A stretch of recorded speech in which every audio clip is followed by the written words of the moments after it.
AC goes in the direction of Jones. He's got it!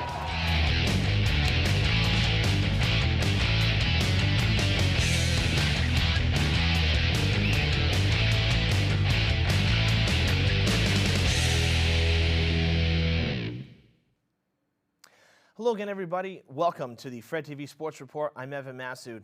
Great to be in our new studio, and we hope that you like the new look. Hope you're having a great summer as well. Well, if you've seen the report before, you know the format.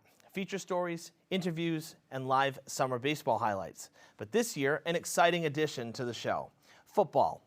The Troy City Titans are a semi-pro football team in the East Coast Football League and are in their third season. The Titans have had a tough start to summer of 2022, having been shut out through 2 games. But head coach and quarterback Anthony Comer says offensive mistakes have been corrected during the 4th of July bye. We just need to catch the football. It's just that simple. We got to catch the ball. We catch the ball, we win. No matter who's on the field, I can get them the football, no matter where they are. It's just, again, it comes down to fundamentals. You got to catch the football.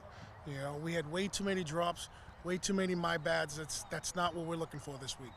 You know, we got a good team coming in here with 4 of the best receivers that's probably ever played semi-pro football together. They're that good. So we got a good test this week, but we're going to catch the ball this week. Coach Comer and his son AC Jr. getting suited up pre-game. Coach with high expectations for his offense coming into week 4 against the Rhode Island Cowboys. We'll pick it up in the second out of the 2-minute warning late in the half. Titans down 16-zip, but cut it in half. Second and goal from the 3. Comer showing some mobility in the pocket, able to thread the needle with the sidearm sling right into the hands of former Hilltopper Antonio Fonseca for the Titans' first score of the season. 2-point conversion was successful to cut the deficit in half. After the Cowboys had their way in the third, we'll jump ahead to the 4th. First and goal from the 8. Play action, pass outside to Jamal Penna, and he does the rest. Yards after the catch, a big part of it. He gets it done, and the Titans their second TD. It's 36-14. The Titans would find the end zone one more time before the night was over, this time with QB Ryan Nave calling the plays, getting some snaps with the game out of reach. On first down from the 21, Nave shoots it deep to the corner, and Penna comes up with the catch in double coverage for his second TD of the night. A good confidence booster for Nave as well. That makes it 44-20 Cowboys. But Rhode Island's prolific offense just too much for the Titans, running up the score even as they elected to run a play with less than 10 seconds, and they scored to end the game on a 65-yard catch and run for Quemo Monroe. Cowboys win it going away, 50-20, the final score. Let's take a look at the Southern Division standings with the loss. The Titans stay in last place, now at 0-3, still in search of their first win. The good news is the offense did look much improved, and had it not been for a couple turnovers, particularly in the red zone, this game may have been quite a bit closer. The Cowboys now stand alone in second at 2-1. The Titans will be on the road for their next 4 games, finally returning home to Durfee on Saturday, August 13th, to face the Marshfield Hurricanes in non-divisional play. Keith Tebow, who joined me last weekend from our friends at FRC Media, will have the call for that game. And remember, folks, for all our live stream coverage, be sure to like and follow us on our Facebook page, Fred TV Sports.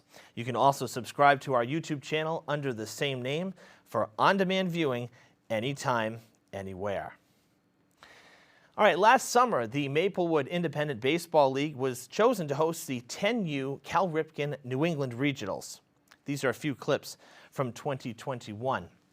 Teams from all over New England made the trip to Fall River to compete, and Fall River made quite the splash, getting deep into the bracket.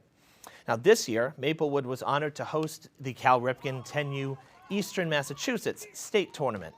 Opening ceremonies were held on July 2nd, and the tournament ran through 4th of July week. All players were introduced as they entered the field, and Mayor Paul Coogan threw out the first pitch to get it started.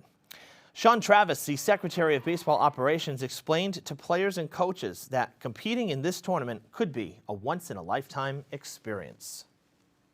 I've been doing this a very, very long time, 26 years.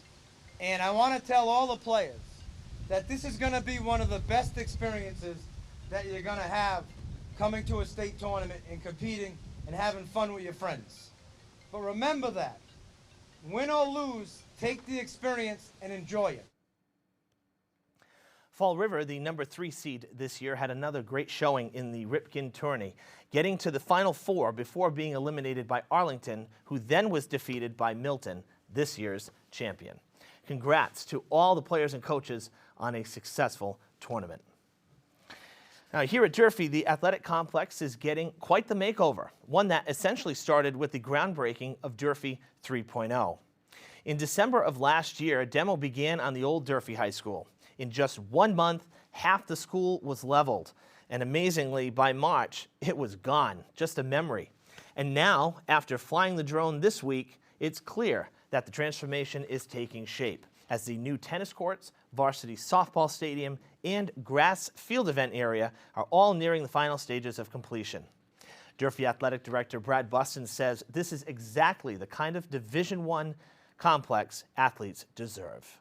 It's going to be state-of-the-art stuff. For a Division I program like we are, it's just not going to. I don't know too many schools that are going to have better facilities than we're going to have. So really excited about it. Again, just to have everything on campus, and just really looking forward to it. In terms of time frame, the tennis courts are on track to be completed by the end of August or early September, and the new softball field, which will be an artificial turf, is scheduled to be finished by the end of fall 2022, which means it will be ready for the Lady Hilltoppers next spring.